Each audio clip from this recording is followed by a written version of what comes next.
Are the Dodgers in trouble because of this Mark Walter fiasco? I honestly didn't know what was going on.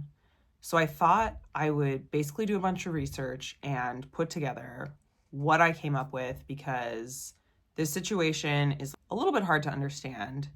And the main question that Dodger fans like you and me have is, are the Dodgers in trouble? Are we going to lose players? Is Mark going to sell the team, etc.? I think first let's figure out who Mark Walter is. Let's dispel some misconceptions about him and the ownership group that he's part of that owns the Dodgers. And let's talk about what this financial situation is, why he's under fire, and what that means. Mark Walter is the CEO of Guggenheim Partners, which is a private global financial services firm.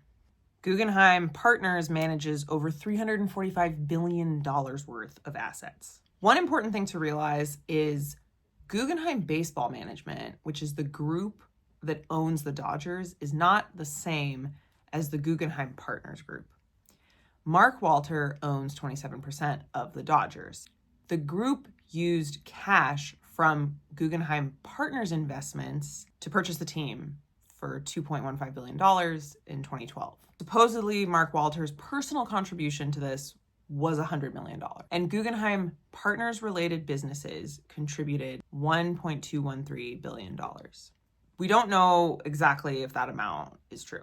Another thing that plays into this is less than a year after Guggenheim Baseball Management bought the team, the Dodgers signed a big TV deal. It's also worthy to note, Mark Walter also, until a few days ago, owned a controlling stake in the Los Angeles Lakers. He owns the Women's Professional Hockey League Formula One team. Walter owns a stake in the English Premier League team Chelsea, and he owns the Los Angeles Sparks.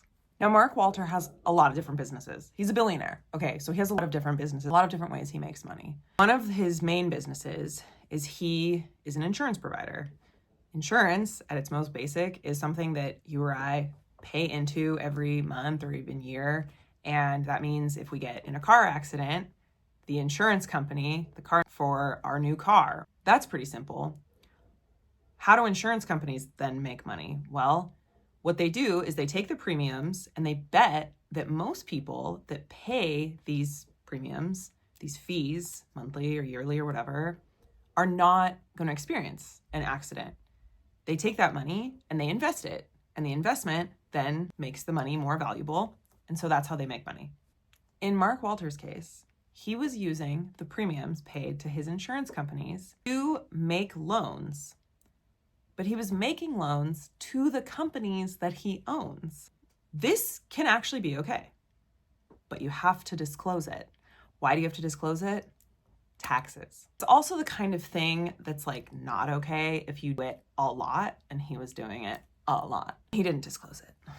And when I say a lot, I mean Mark Walter owns insurance companies and invested about $25 billion into companies and businesses that were connected to him. The investigators want Mark Walter to take about $20 billion worth of these loans off of his insurance companies by the end of the year, December 31st. A few ways to do that.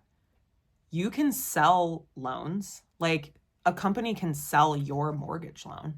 That happens all the time. What it seems like Mark Walter is trying to do is to sell things and then repay in cash. So this sale of the Lakers, and admittedly, Mark Walter purchased a controlling stake for $10 billion. And then he sold his stake for $12 billion. And like $2 billion doesn't seem like that much of a profit for some reason, because of the number 2. But that's $2, so that's something. That's why they think he sold his share in the Lakers. Again, we're looking at $20 billion. So he's got $18 billion to go. Does this mean he's going to sell the Dodgers?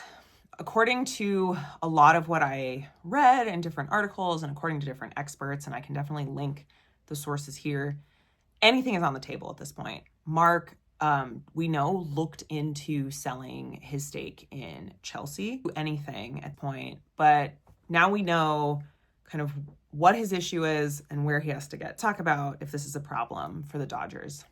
The short answer is no.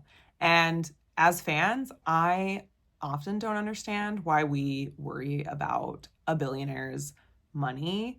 I can see in this case why it would be worrisome. So let's talk about deferred payments.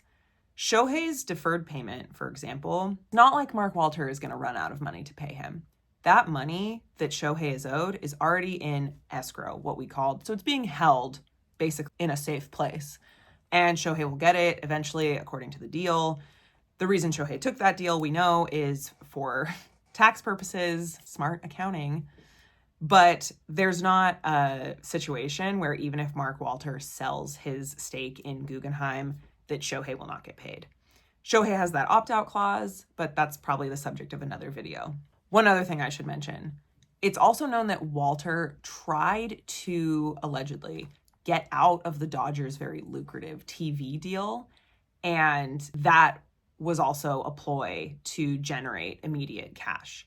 So I can't say for sure. I'm not Mark Walter, and I don't see his inner workings every day. I can't say what he's done and hasn't done, but all of these actions that he's taken lately seem to be in order to gain this $20 billion in cash that he is trying to generate to do what these investigators want him to do.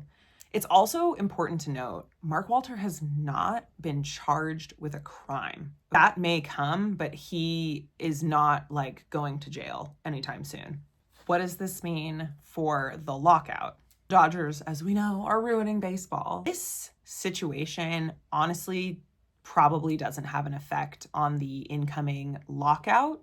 I know it's fun to hate the Dodgers and think the Dodgers are the reason for this lockout, and they may be the example that owners and players point to for whatever points they want to make at the table are.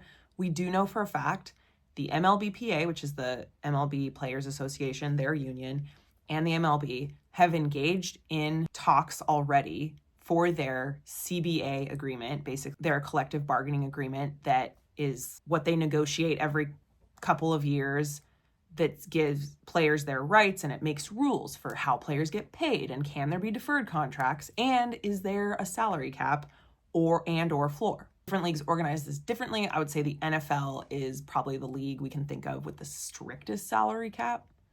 That's one of the biggest major sports. Other leagues do different. There's taxes, et cetera, et cetera. Sports reporters have been talking about the inevitability of a lockout before the situation occurred. That hasn't changed, I don't think. A lockout's probably going to happen. This is honestly what happens when players and owners have to come to the table and negotiate. Because in what world do players want to play more for less money? They will always want the most money that they can make. That's how employment works, right? Do you want to work more? I don't. At the same time, owners want to get richer, and they want to pay as little as possible to their employees. And I know they're not directly employees, and there's situations here, but that's the basic, right? So is this going to the lockout? This situation with Mark Walter alone, yeah, it'll probably be a talking point among many fans and sports analysts, reporters, but it is not alone going to affect the collective bargaining talks that will happen and continue to happen until an agreement is reached. So that's my super 101 level understanding and explanation of the situation. The Dodgers should try their best to three-peat this year. Not necessarily because of this, but because there might not be baseball, because there might be less baseball next year. And in a baseball way, our players aren't getting any younger. That's what happens. Let me know if you have questions that I can research and look up. I'm happy to do that.